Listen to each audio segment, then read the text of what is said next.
Mozgásszervi problémák, gerincbetegségek. Mi áll a háttérben? Okok és terápiák. Derékfájdalom, kattogás, gyulladás, sportkorongsérv. El lehet kerülni? Mit tehetünk, ha már kialakult? A Segítség Mozgásklinika Podcast. A szakértő Szent Iványi Rita.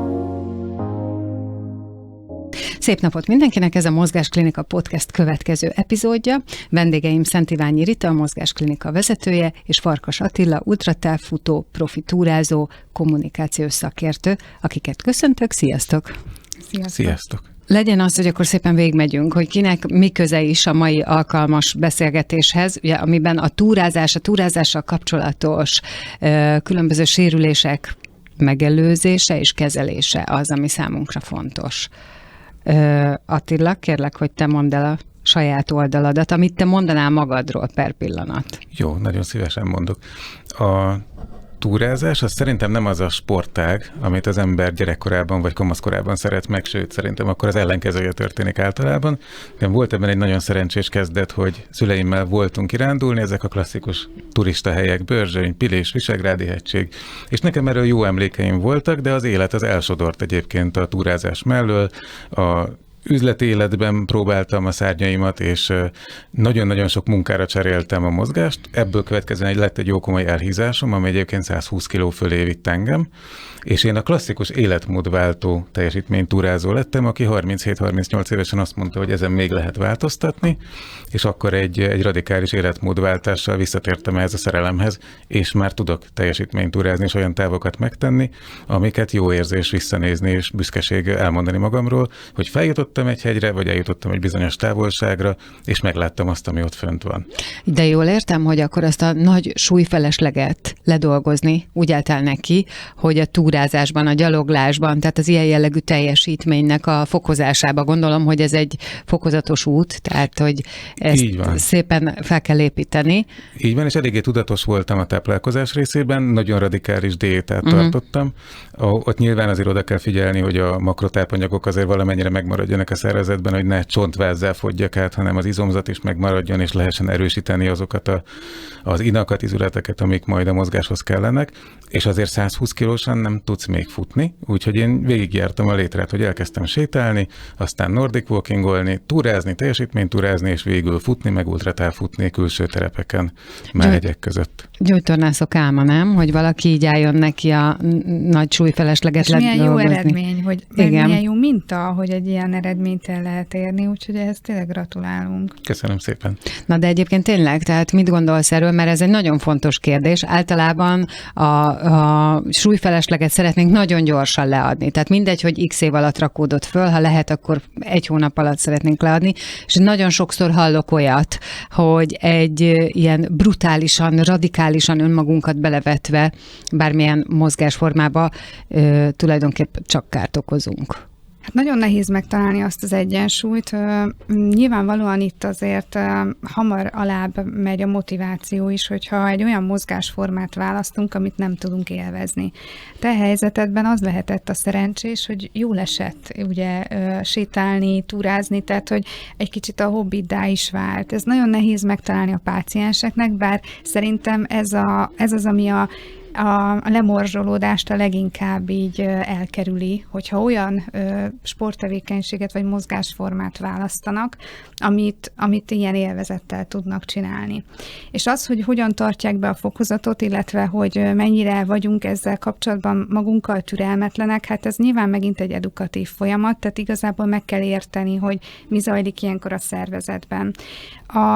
Amikor gyorsan fogyunk, és akkor említetted te is azt, hogy nem akartad az izomvesztésből, vagy izomtömegből olyan mértékű ugye, fogyást, hogy ne legyen az izületeid számára kellemetlen, illetve ne okozzon ez tulajdonképpen újabb mozgásszervi panaszokat. Erre mi is figyelünk a gyógytornászok, hiszen amikor egy ilyen nagyobb testtömegből fogynak a páciensek, fogynak ők mindenhonnan, és hogyha vannak ezek a kiegészítő mozgások, hogyha közben történik mozgásterápia is, tehát nem csak a diéta, hanem történik mozgásterápia is, akkor azért ezek a stabilizáló izmok nagyon jól megtarthatók, visszaépíthetők. És ez kell ahhoz, hogy ne instabil izületek legyenek. Ugye nagyon sok túlsúlyos ember tapasztalja, hogy nagyon hajlékonyak az izületei, a szalagjai, fájdogál a derekal. Nyilván az nem csak magától a túlsúlytól van, hanem attól is, hogy ezek a stabilizáló izmok nem tudják ellátni a szerepüket. És abban az esetben, amikor a fogyást követően elkezdünk izomépítéssel is foglalkozni, akkor erre fektetjük először a hangsúlyt. Ezek olyanok, mint egy háznál ezek az alapkövek, amiket lerakunk, és utána már sokkal könnyebb ráépítkezni. Úgyhogy abszolút fontosnak tartom, hogy akkor tud ez sikeres lenni, és akkor lehet megelőzni a mozgásszervi problémákat, hogyha ez egy ilyen komplex, kicsit a radikális mellett, amit említettél, hogy egy életmódváltás, hogy nem csak a diétával, hanem a mozgással párhuzamosan figyelünk ezekre. Ugyanakkor annyira meglep engem minden alkalommal, amikor ez szóba kerül, hogy ez az ülő életmód, ez hogy tud ilyen némán bekúszni az ember életébe, úgyhogy észre sem veszi, hogy tulajdonképpen a legalapvetőbb dolgot nem csinálja, a gyaloglást, vagy a sétát, nem? Így van, és én ki is egészítem a gondolatot azzal, hogy én iskola példája vagyok annak, hogy 120 kiló környékén minden létező betegséggel küzdöttem, ami ilyenkor van. A gerincfájás, derékfájás, magas vérnyomás, fáradékonyság, térdfájás, tehát mindent fel tudok sorolni, és nyilván mindegyikkel elmehetsz orvoshoz egyesével, és valami megoldást fognak rá adni, de el tudom nektek mondani, 80 kilós súlyt elérve, egészséges életmódot folytatva, ezek tételesen megszűntek. Nincs igazából egészségügyi problémám, és nyilván ehhez kell az is, amit te mondtál, hogy szenvedélyszerűen szeressem ezt a dolgot, és akik ismernek, azok azért tudják, hogy 2 hetente, ahogy van egy szabad hétvégém, én a hegyek között vagyok, és ott túrázok, tehát ezt nem is a fogyáshoz volt igazítva ez a mozgásforma, hanem inkább a mozgásformához akartam elérni ezt a súlyt, hogy én ezt meg tudjam csinálni, és ez egy jó kitartás volt minden egyes elbizonytalanodásnál, mert a diéta nem egy könnyű dolog, az életmódváltás nem könnyű dolog, és kell hozzá a sikerélmény. Nekem nyilván az is egy sikerélmény volt, amikor a ruhatárat lehet számról számra cserélni, meg újabb távokat és újabb teljesítményeket lehet mögé tenni, és azt mondani, hogy meg tudtam valósítani ezeket a dolgokat. Ez a legfontosabb szerintem, és egyébként most divatos ugye a különböző diéták, meg különböző mozgásformák, mindegyikből van nagyon sok. Szerintem a tudatossága fontos, az, hogy elfogadjuk, hogy a kalóriadeficit fog életmódváltozáshoz, megfogyáshoz vezetni. Ennek nyilván részben van táplálkozás, részben mozgási oldala, és a mozgási oldalban meg nagyon fontos a tudatosság, és ebben nagyon tetszik a te hozzáállásod, hogy ezeket meg kell vizsgálni, meg kell nézni. Nekem is volt gyógytornász, akivel beszéltem, meg volt rendes tornatermi edző is, akivel beszéltem, és olyan gyakorlatokat csináltunk, amik a hosszú távú túrázáshoz szükséges izomzatot erősítik inkább, és nem a bodybuilder alkatot segítik kialakítani. Igen, ez egy ilyen sportspecifikus tréning, és ez nagyon jó, amikor egy terapeutához elkerülsz, és meg tudjátok közösen határozni ezeket a terápiás célokat. A mozgásklinikán is úgy dolgozunk, hogy ugye van a mozgáspiramis, mint kezelési koncepció, és az 5 szint, és az első szint az nyilván ott a fájdalomcsillapítás van. A második szinten inkább ugye már ilyen mobilizálás, a harmadik szint izomerősítés, a negyedik szint egy ilyen funkcionálisabb gyakorlat, és az 5. szint az már valóban egy ilyen medical fitness vagy sportspecifikus tréning. És szerintem azért fontos az első alkalommal, amikor találkozol egy terapeutával, és úgy döntesz, hogy elindulsz egy ilyen úton, meghatározni a saját célkitűzéseidet, mert nem mindegy, hogy valakit csak arra kell fölkészíteni a terapeutának is, vagy abban az irányba adunk tanácsot és motivációt, hogy jó, az irodai ülő munka ne okozzon fájdalmat, vagy egészen eljuttatjuk őt egy ilyen magasabb szintig, ahol már ugye olyan kardioálló képességekkel, olyan izületi stabilizációkkal is foglalkoznunk kell, amik segítik majd, hogy ezt a sportot kitartóan tudja végezni. Mert akkor ez már, ha jól sejtem nálad, ez egy sport. Tehát most már nagyobb távokat teszel meg, tehát ez már nem csak egy ilyen általános testmozgás, hanem ez egy sporttá vált az életedben. Ehhez elő kellett készíteni az izmokat, és most meg kell őrizni azokat. Így van. Ugye azt szokták mondani, hogy a maraton táv fölött, kezdem előről, A maratontávnál, nagyobb futásoknál vagy túrázásoknál az egész már csak fejben dől el. Ha egy maratont le tudsz futni, akkor már egy 50-70-80-100 kilométeres ultratávot is le tudsz futni. A fizikumot készen áll hozzá, ott kell fejben már egy picit küzdeni, mert az biztos, és szerintem ezzel nem árulok el egy óriási zsákba macskát, hogy 40 kilométernyi túrázás vagy futás után már fájni fog valami az embernek, az nem történik meg organikusan, hogy utána iszom egy jó üdítét és megyek tovább a délutánba, azért az fárasztó. De az, hogy ezt az ember meg tudja csinálni, ahhoz kell egy jó felkészültség és egy jó tudatos gondolkodás.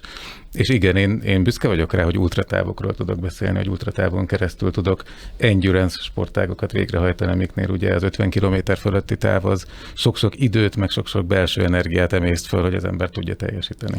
Azt megmondod, hogy mi az, ami ennyire elvarázsolt? Ugye ez egy szenvedély lett, ahogy te mondod, hogy először ugye a fogyás volt a cél, de hát aztán utána ez már tulajdonképpen egy járulékos dolog, hiszen valami történt veled, ami miatt te a hegyekben töltöd az idődet, illetve amiért folyamatosan fel akarsz fedezni valamit. És szerintem itt a kulcs, amit mondasz, a folyamatos felfedezés. Hát a hegyek világa egy olyan hatalmas, beláthatatlan lehetőség, ami csak európai környezetünkben, ami autóval, tömegközlekedéssel relatíve könnyen megközelíthető. El is jutottunk ahhoz a témához, amit általában az átlagember nem ért. Ugye a hegymászókat is mindig ezt próbáljuk kicsikarni belőlük, hogy adják át, hogy mi ez az érzés. A felfedezés az tényleg az egy kulcs szó, azt elmondtad, ezt körbe tudjuk most táncolni, mert minden pontjának van felfedezése. A saját testeddel való küzdelem is egy felfedezés, amikor emlékszem olyan túrákra, hogy a szintkülönbségben megszakítás nélküli 1800-2000 méter szintkülönbséget megyek fölfelé, úgyhogy abban nem lesz lefelé menet, egyszer sem. Azért az, amikor belegondolsz, amikor megnézed az applikációban, hogy most ez a rész fog következni, azért nem úgy állsz neki, hogy de jó, menjünk, hanem úgy állsz neki, hogy el kell határozni, hogy oda el fogsz tudni jutni, és megéri eljutni, mert felfedezed azt, hogy milyen oda fölérni, és milyen ott meglátni azt a világot, ami téged vár. Szokták mondani a tornatermi edzésekre, de ezt majd erősítsd meg, létszi, hogy a valódi zsírégetés az 45 perc után jön el, meg a valódi átszellemülés az 45 perc után tud eljönni. Ugye a hosszú távú sportágoknak az az előnye, hogy a 45 perc az a könnyű bemelegítés. Tehát fölvettem a cipőmet, bepagoltam a hátizsákomat, eltelt a 45 perc, és én még 8 órán keresztül utána túrázni fogok. Nagyon-nagyon sokszor egyedül, a saját gondolataimmal, a saját tudatosságommal haladok együtt, és így szépen meg tudom saját magamat is ismerni, meg azt a célt, ahol én eljutok. És hogyan tudtad felkészíteni erre így a izomzatodat, illetve az Köszönöm, ezt akartam pont kérdezni, hogy ez egy nagyon fontos dolog, hogy hol jött el az a pillanat, én így kérdezném, bocsánat, de csak kiegészítelek, hogy hol jött el az a pillanat, ahol azt mondtad, hogy oké, akkor erre most már tudatosnak kell lenni, tehát a testedre, és azért nem mindegy, hogy milyen az a bemelegítés, milyen annak az izomnak az állapota, és így tovább. Volt egy fordulópont az életemben, amikor hogy annyira radikálisan a futás szenvedélyemmé vált, hogy minden reggel elindultam futni, és azt vettem észre, és ezt tényleg ösztönösen csak figyeltem, hogy félmaratont futok reggel. Utána lezuhanyzom, és elkezdem a munkanapot. De szeretnék így kell, egyszer csak azt veszem észre, hogy egy félmaratont így letoltam. És akkor éreztem azt, hogy viszem tovább a szervezetemet egész nap, de hogy ezt már kontrollálni kell. Tehát ehhez már ki kell kérni a szakemberek tanácsát, mert annyira sok kalóriát használsz el a szervezetedből, hogy használod az izomzatodat, a csontozatodat, azt is valahogyan regenerálni kell, és nyilván a táplálkozásban is a helyére kell billenteni ezt a kalóriadeficitet, amit ott reggel már bemelegítésnek elveszítettem a teljes munkanapból. Hát nekem ez volt a fordulópont, amikor rájöttem, hogy a bemelegítő futás tud lenni egy félmaraton, hogy viszonylag könnyen le lehet futni. Könnyen, ez egy egyszerűsítő kifejezés, de le lehet futni. És amit elfelejtenek az emberek, vagy legalábbis ritkábban beszélnek róla, hogy a teljesítménytúrázás, meg a nagyobb távolságok, azok nem csak a klasszikus izomzatokat terhelik, amikről szerintem érdemes majd beszélni, hogy mik azok az izomzatok, mert én is szeretnék tanulni, hogy mire figyeljek még oda, hanem ott van olyan, hogy az ember elesik. És ez ugye nem az a kérdés, hogy el fogsz esni, hanem hogy mikor, mert jégen mész, sziklán mész, havon mész, bármikor történhet, és ahhoz például nem árt szakértő tanácsokat begyűjteni, hogy hogyan kell tudni elesni, vagy mi történik, amikor elestél, és érzed, hogy mindened fáj, hogyan csekkoljad, hogy azok az izomzatok még jók maradtak, tudsz-e tovább menni, vagy más megoldást kell keresni. Tehát szerintem erre is érdemes kitérni, hogy az ilyen hosszú távú túrázásnak, főleg ha egyedül vagy párban, vagy csak egy másik turistával, vagy túrázóval, akkor ott fel kell arra is készülni, és segíteni kell magadon, ha baj van. Rita, fel van dobva a kérdés, abszolút. Igen, én azért itt is a megelőzésre fektetném a hangsúlyt, még mielőtt így a konkrét kérdésre választ adnék, hogy ez a flow egy kicsit így visz tovább, ez a lendület, és sokszor elfelejtenek az ilyen sportolók figyelni a testük jelzéseire, és ezt talán már többször említettem én is, hogy azért ezeknek vannak előzményei. Nyilván nem az esésnek, hanem annak a fáradtságnak, annak a kimerültségnek, és nyilvánvalóan ezek ilyen ideg-izom kapcsolatok is egyben, tehát amikor ilyen egyenetlen talajon mész, akkor azért meg van terhelve ilyen szempontból az idegrendszered is, hogy neked azon folyamatosan egyensúlyoznod kell. És minél inkább elfáradsz, minél tovább tart egy ilyen túra, minél változatosabb ez a terep, és ezért folyamatos alkalmazkodást igényel részedről, annál nagyobb az esélye az esésnek is. Tehát, hogy persze lehet egy rossz mozdulat, azt nem tudjuk kivédeni, de sokszor ezek a botlások és esések azok egyfajta figyelmetlenségből, vagy egyfajta izomfáradtságból adódnak, és szerintem annak voltak előzményei. Csak lehet, hogy a lendület annyira tovább viszi a sportolót, hogy ezekre nem figyelt oda. Én elsősorban erre hívnám fel a hangsúlyt és a figyelmet, hogy azért azzal is számoljunk, hogy egy ilyen fantasztikus mozgásformát és egy ilyen hobbi szintű, élvezetes mozgást kényszerülünk abba hagyni akkor, hogyha nem figyelünk arra az apró jelzésre, és lehet, hogy ott elég lelassítani, megállni, frissíteni. És azzal megakadályozod azt, hogy lesérülj, és akkor nem az történik, hogy utána hetekig el vagy tiltva ettől a folyamattól. Tehát én azt gondolom, hogy itt mindig mérlegelni kell, hogy az a teljesítmény, az adott pillanatban is fontos-e megtenni még azt a pár száz métert, vagy most kell pihenőt tartani, mert ezáltal véded magad, és nem kell utána hetekig ugye esetleg mondjuk terápiára járnod, és nélkülöznöd ezt a fajta mozgásformát. És ez az, amit a legkevésbé vagyunk hajlandóak, nem? Tehát, hogy az emberben van egy ilyen, hogy még ezt megcsinálom, és akkor majd utána. Tehát ezt már Rita egyébként több alkalommal is hangsúlyozta, és azt hiszem, hogy nagyon sokszor kell is, mert pont ez az, amit nem csinálunk. Na még ezt a pár száz métert, na még ezt a 10 métert, és lehet, hogy tényleg ott történik valami olyan, ami után lesz valami visszafordíthatatlan, vagy valami, ami belassít. Úgyhogy ilyen értelemben ez a tudatosság nagyon fontos. Igen, bocsánat, ezek lehetnek ilyen apró jelzések, mert sokszor azt kérdezik a páciensek, jó, de mikor volt az a pont? Hát most ki emlékszik arra. És persze az, hogy nyomja a cipő a lábam, azt azért érzem, hogy ez valami nem komfortos. Az, hogy elkezdett görcsölni a vádlim, az se normális. Tehát, hogy akkor is valamit tennem kell. Lehet, hogy olyan italt kell innom, amiben vannak olyan ásványanyagok, ionok, amik akkor segítenek, de hogy az, hogy elkezdtem szaporábban venni a levegőt, vagy az, hogy érzem, hogy eddig tudtam orron keresztül lélegezni, most már a légzési segédizmaimat is használnom kell. Az, hogy érzem, hogy túl nehéz a hátizsákom, és már egyre inkább görnyedek, vagy nagyon előre tolom a nyakamat, vagy az, hogy húzódik a csípő körüli régió. Tehát, hogy ezeket így az emberek elkezdik érezni, viszont nem tesznek akkor ellene. Lehet, hogyha akkor megállunk, megnyújtjuk, megmasszírozzuk, vagy hidratálunk, vagy esetleg ugye van, hogy sajnos nagyon leesik a cukrunk, és akkor nyilvánvalóan kevés önmagában a hidratálás, hanem figyelni kell túrázás közben arra is, hogy azért legyen energiabevitel is. Szóval lehet, hogy ezek amúgy segítenének, és máshogy regenerálódnak és működnek az izmok akkor, hogyha ezek az alapfunkciói megvannak. Ha jó a keringése, kap tápanyagot, oxigént, akkor nyilvánvalóan ellenállóbb. Minden gondolattal egyetértek, csak kiegészíteni tudom őket egyébként. Nyilván a felkészülés része az fizikai értelemben is, meg szellemi értelemben is nagyon-nagyon fontos, hogy tudd, hogy hova fogsz menni.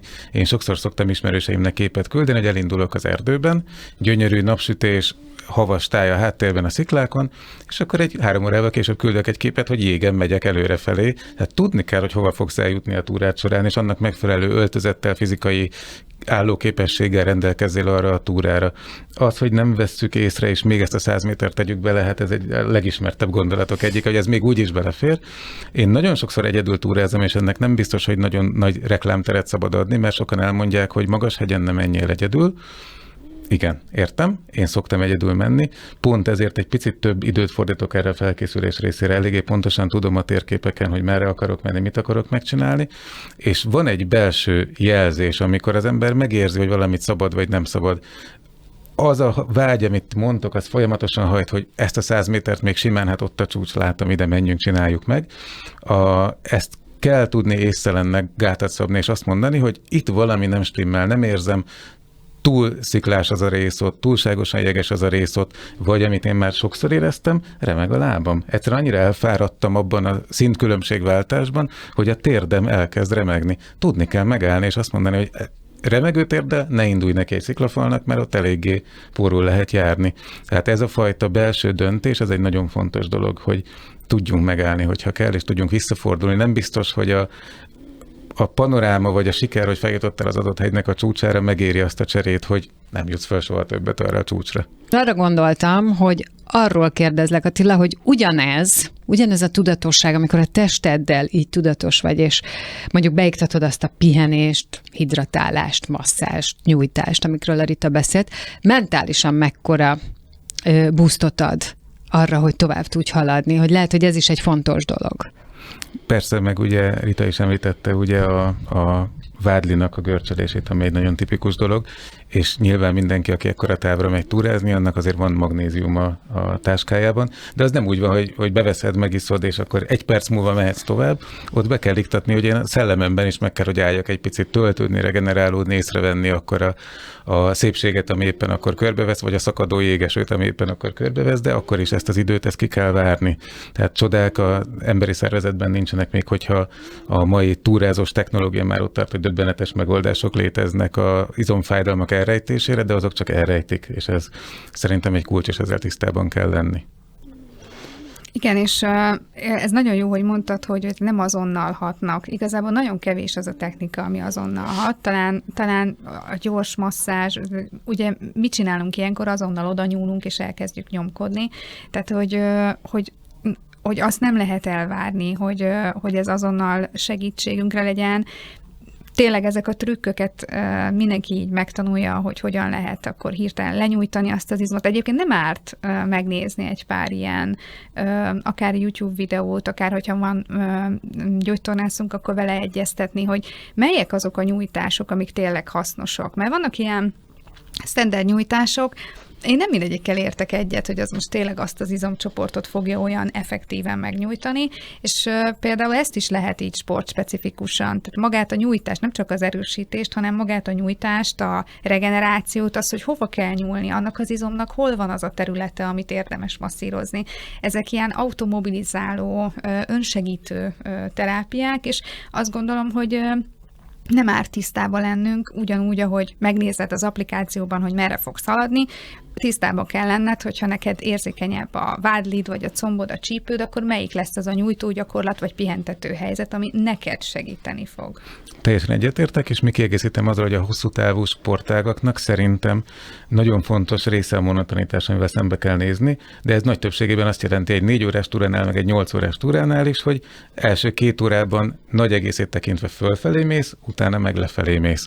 És nekem már sokszor volt olyan, hogy hosszú órákig megyek fölfelé, és egyszer csak váltunk arra, hogy most meg egy nagy szintkülönbség jön lefelé, akkor minden izom elkezd sikítani, hogy ne, hát álljunk meg, hát már erre álltam rá, már mindenem beállt, én most azonnal begörcsölök, hát ott minden jel meg szokott érkezni.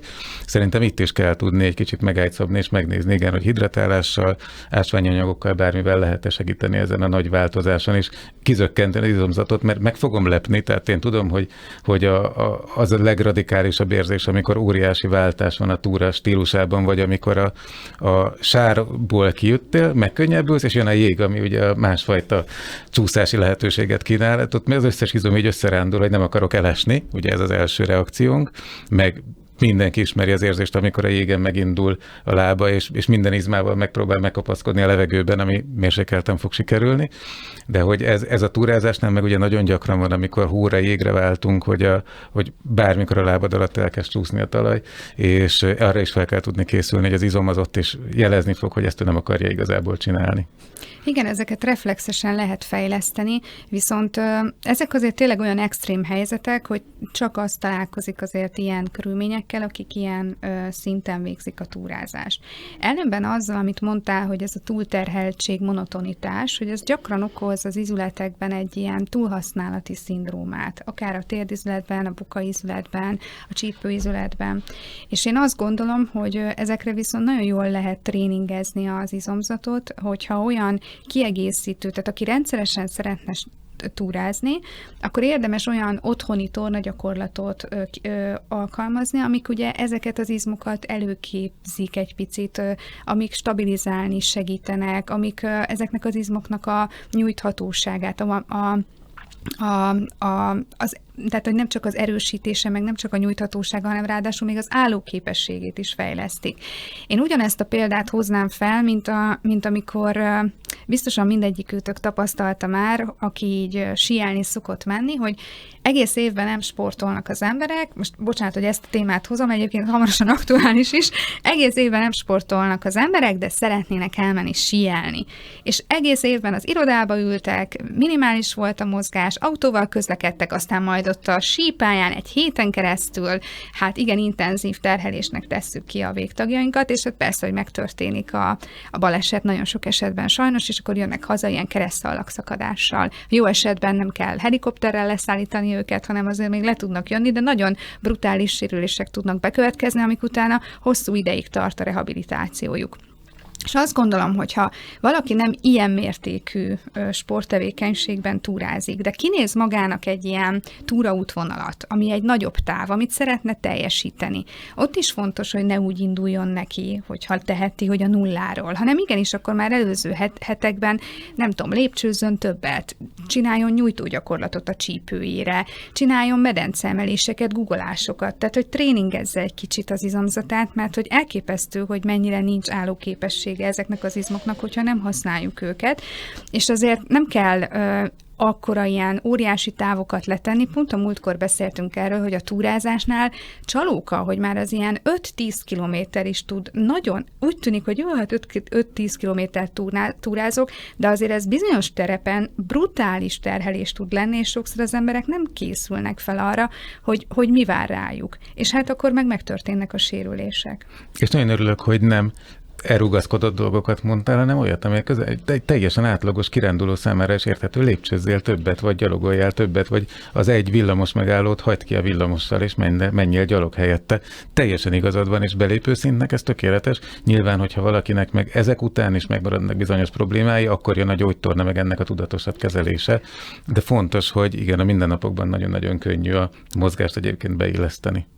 Biztos vagyok benne, hogy a legnagyobb tudatosság ellenére is fordult már elő veled olyan, hogy valamit megsérült. Na, akkor mi történik? Annak az észlelése, a hova forduljak, a mit csináljak, hogyan rehabilitáljak, hogy legyek ebbe türelmes?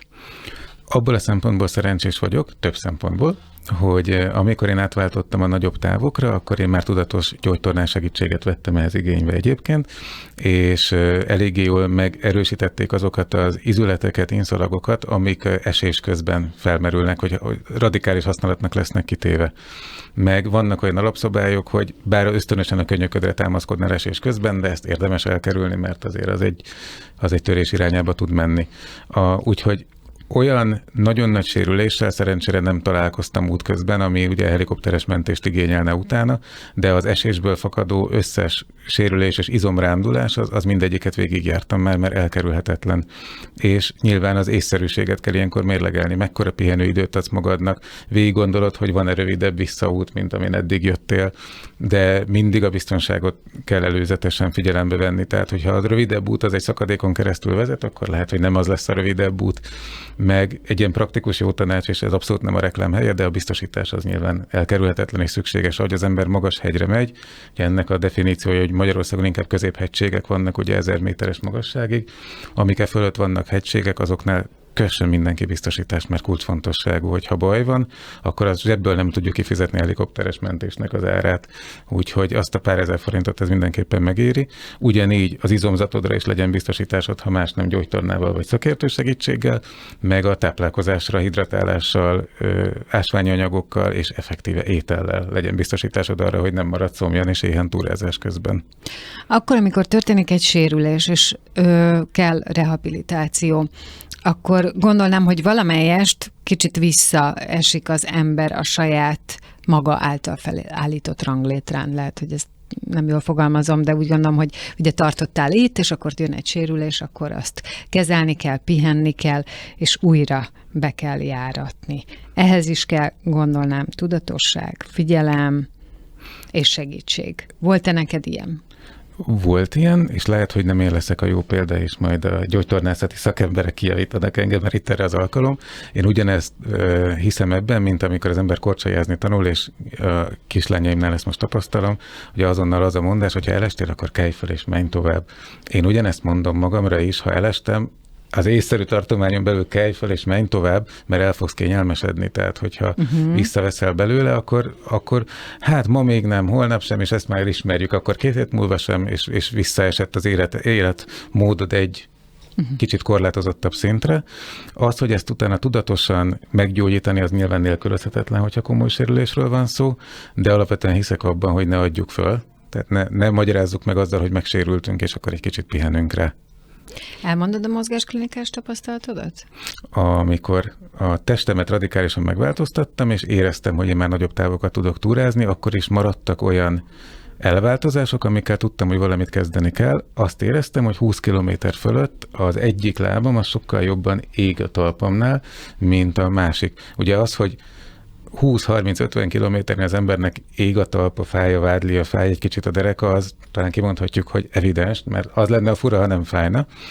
De az, hogy az egyik jobban fáj, mint a másik, ott akkor valami nem stimmel azzal az egyikkel, és ehhez kellett nekem szakértő gyógytornás segítség, hogy először kimutassuk, hogy ez valószínűleg egy keresztharánc süllyedés, ami részben erősítéssel lehet segíteni, részben speciális talbetétekkel lehet segíteni, és csoda nincsen a szervezetben, tehát csettintésre nem múlik el a dolog, de a távot, amikor ez már előjön, és a távot, amikor ez már nagyon kellemetlenné válik, ezt lehet szépen tolni előrefelé. Tehát én azt tudom mondani, hogy azzal, hogy gyógytornát vettem, erre is igénybe, meg talbetétet, a cipőbe speciálisat erre elkészítettet, ezzel az égető fájdalom 20 km után 40 km utánra tolódott ki. Ugye fontos a rehabilitációban is a fokozatosság. Ilyenkor, amikor történik egy ilyen égő érzés, ott lehet, hogy megjelenik egy ilyen helyi gyulladás. Először a fájdalomcsillapítás és a gyulladás csökkentés lesz a fő cél. Mert oké, hogy meg szeretném szüntetni az okát, ami tényleg valószínű boltozati probléma, és egy ilyen izomegyensúlyzavar, így az alsó végtagon, de ez nem fog egyik napról a másikra kialakulni, addig viszont fájdalommal nem lehet élni. Tehát először azokat a technikákat szoktuk a mozgásklinikán használni, amik inkább manuálterápiás jellegű módszerek, amik segítik ott a szövetnek a lazítását, a helyi keringését, csökkentik a fájdalmat, és akkor ezt követően fogjuk ugye azokat az izületi mozgásokat és izomerősítéseket bevezetni, amik szükségesek ahhoz, hogy rehabilitáljuk ezt a területet. Na most itt az szokott lenni általában a probléma, hogy az szokott lenni egy terápiás hiba, hogy nem hagyunk egyes terápiás szinteknek elég időt. Tehát, hogy sem a manuálterápia, tehát egy ilyen szöveti lazítás, most egyszer ott ilyen hétköznapi szóval élve átmasszírozom, egyébként nem azt csináljuk, de hétköznapi kifejezéssel élve ott átmasszírozom, ott azt a mély miofasciális rész, hát azért a talpi bőnye az egy vastag, inas kötőszövet. Oda azért le kell jutni ahhoz, hogy én ott dolgozni tudjak.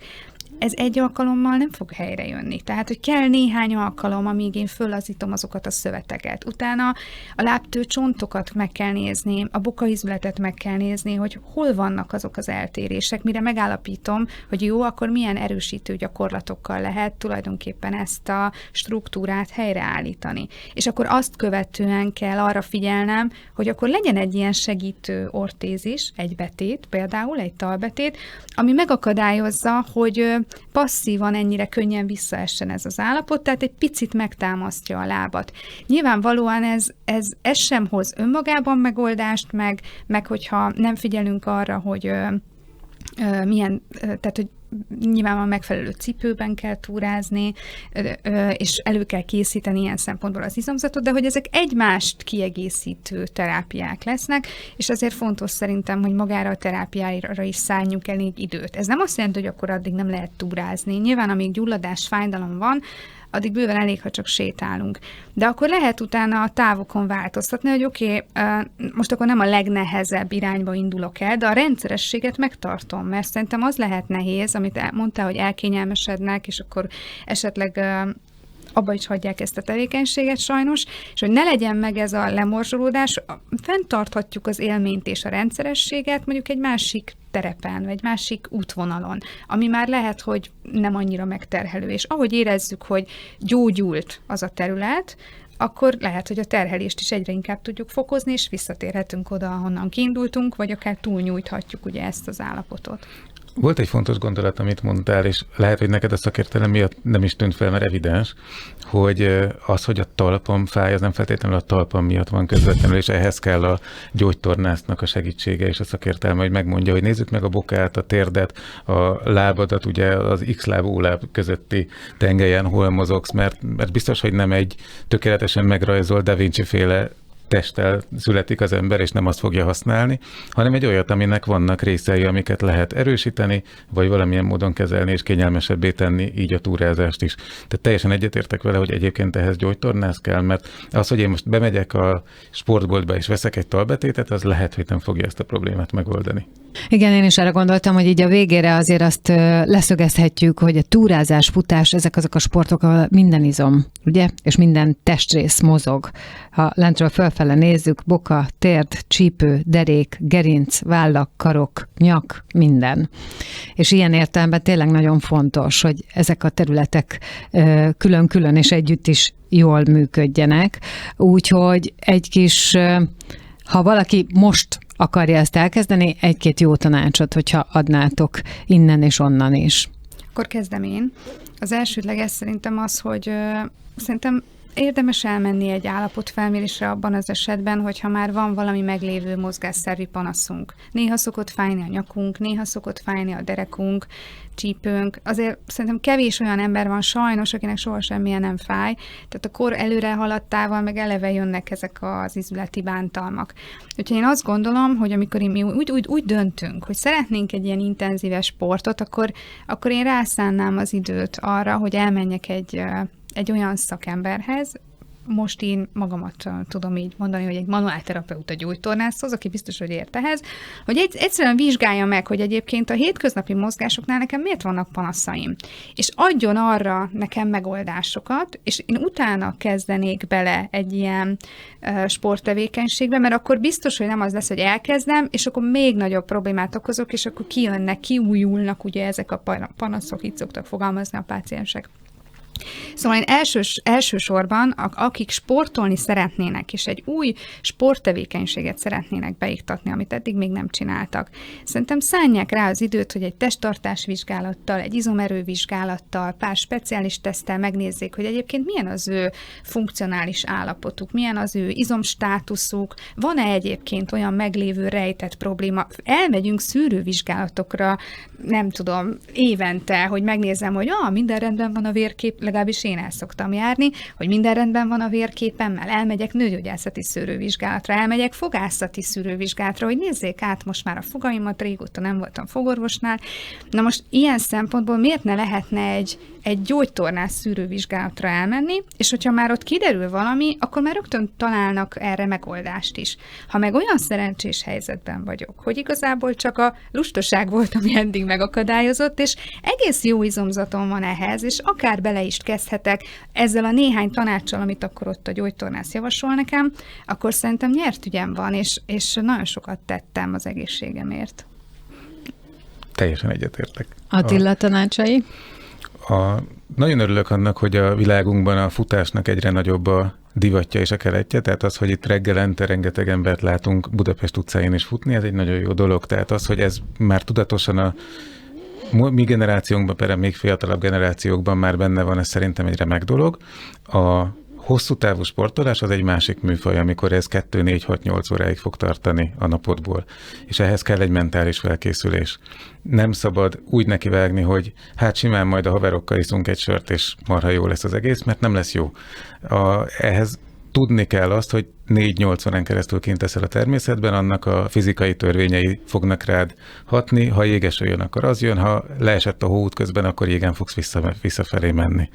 Ezekkel érdemes tisztában lenni, nyilván kell egy technikai felszerelés, ez iszonyatos mennyiségű tartalom van erre, hogy mi mindent visznek a hosszú táv túrázók magukkal. Itt nyilván az, hogy a hátizsákodban mit pakolsz vele, én is végigjártam azt az utat, hogy mindent, és akkor észrevettem, hogy egy 12 kilós hátizsákot viszek magamon, ami nem jó. Most ott tartok, hogy én 3-4 kilóban húzom meg azt a határt, és mindenből mikroméretű van nálam, hogy azokat elvigyem magammal, mert bármikor kellhetnek.